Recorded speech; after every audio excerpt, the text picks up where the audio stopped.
That boy who used to spend days in the garage with only his imagination and a couple hand tools has gotten lost in the grind of the real world.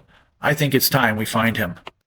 For the love of God, look at that. That is just the first coat of lacquer. I'm scared. No, it's not clickbait, and it's not Halloween. This build had me nervous from the start, and somewhere along the way, those nerves got the best of me and turned to fear, and I don't know why. First, I'm using, let's call this spalted maple. It might be beech, I don't know. It's gorgeous. I've had it for years, hoarding it, harvested from my back 40, and I have one shot. I screw it up, it's done. That simple. Second, this is my first attempt at something other than rustic, so I have nowhere to hide my mistakes. None. And we all know I'm going to make them. It's just a question of when. And third, and this is the one that shocked me, I hadn't anticipated it. I have to make roughly 30-degree cuts on an 8-inch board. They're too long for my miter saw, and when I prepped the table saw, I panicked. I couldn't make the cut. You'll see when we get there in a few minutes, I froze. For today's project, we're back in the house, in fact, on top of the piano. I need 3 triangles, the faceplate, which will be this beautiful spalted wood, and 2 other triangles roughly the same size. I'm thinking 7 inches for all sides, equilateral, I believe. All 30-degree angles. And no, I don't like that. It's not going to work. It's too short. We're going to have to go taller. Maybe max a board out, I'm thinking. And that looks to be 26-degree angles on the bottom.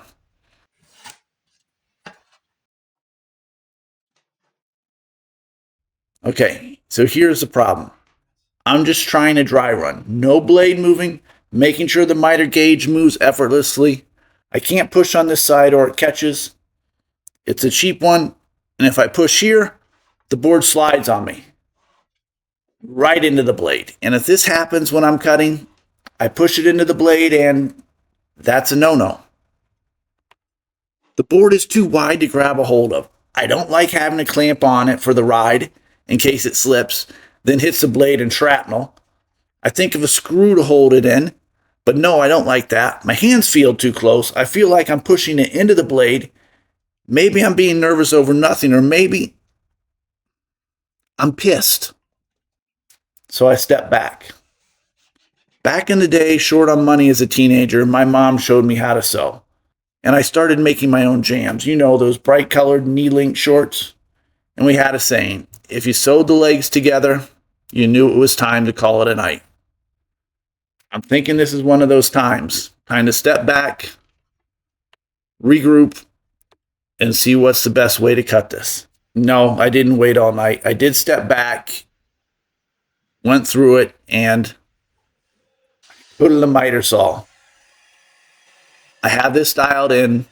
So in theory, I cut 3/4 of the way through, flip it, and cut the rest of the way. But I'm still not 100% here.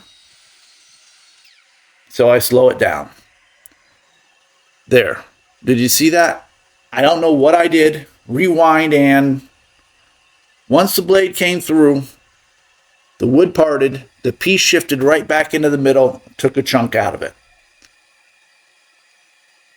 No mistakes. Not good. But it's not impossible to fix at this stage. It's the first side, so we will just correct the width when we cut the other side.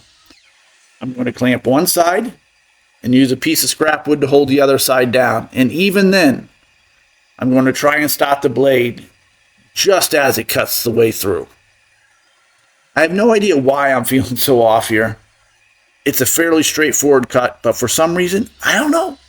I'm just not getting it. Maybe you've guessed this by now, but I'm making a clock, a triangle clock. These were huge back in the 70s, the whole groovy geometric trend. But we're going to add our twist to it with a hidden frame, which has become so popular over the last few years with all those canvas prints.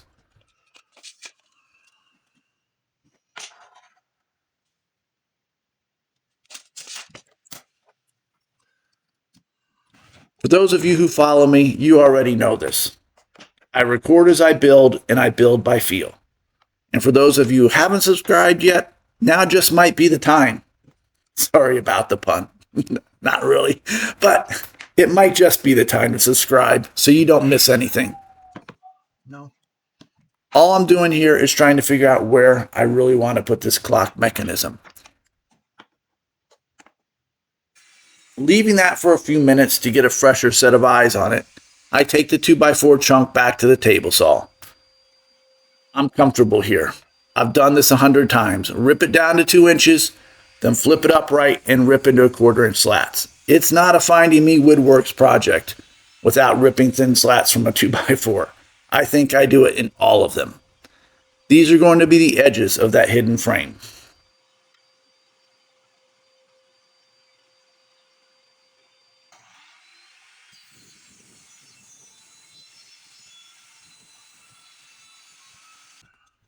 And here we go. Edges are cut and everything looks good, except, well, I'm rethinking the position of the clock mechanism again. The higher up I slide it, the more natural it looks on the face, but the smaller the clock face will be. So I'm just trying to balance it out. Smaller face, smaller arms, lower, higher.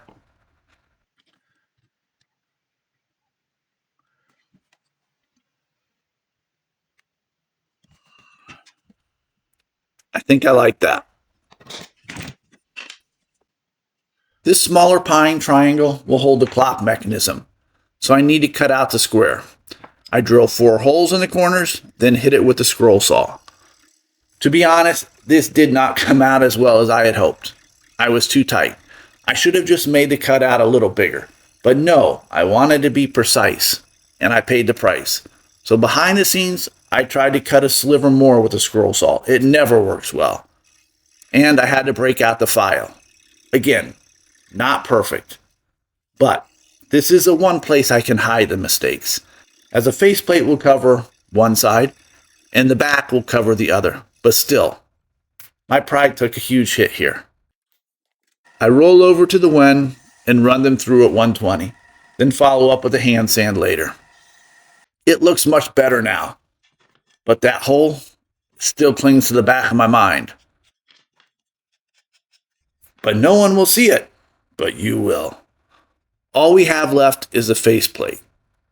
And honestly, I've been thinking on this for a while now. I want it to be a perfect fit to the other triangle. I think I'm going to double side tape it and simply cut it by hand. And it worked, and well enough. But halfway through, I gave up and hit the miter saw back up. And honestly, it went smooth. No worries, no problem, no issues. What a difference a day can make. I erred on the side of caution, a little bigger, and just sanded it down at the one. My biggest problem, and kind of glad I didn't get this on camera, was trying to separate the 2 pieces from the double-sided tape. I break out the Ryobi orbital and hit it with 120, spinning it to smooth. And there, look at that spalting. I love those lines. I have been dreaming of building this piece for a while. Cannot wait to hit it with some lacquer. The glue up goes well. We had already done the dry fit. Tight bond 3. Yeah, I could have used 1 or 2, but I had 3. Blue tape to hold it all together.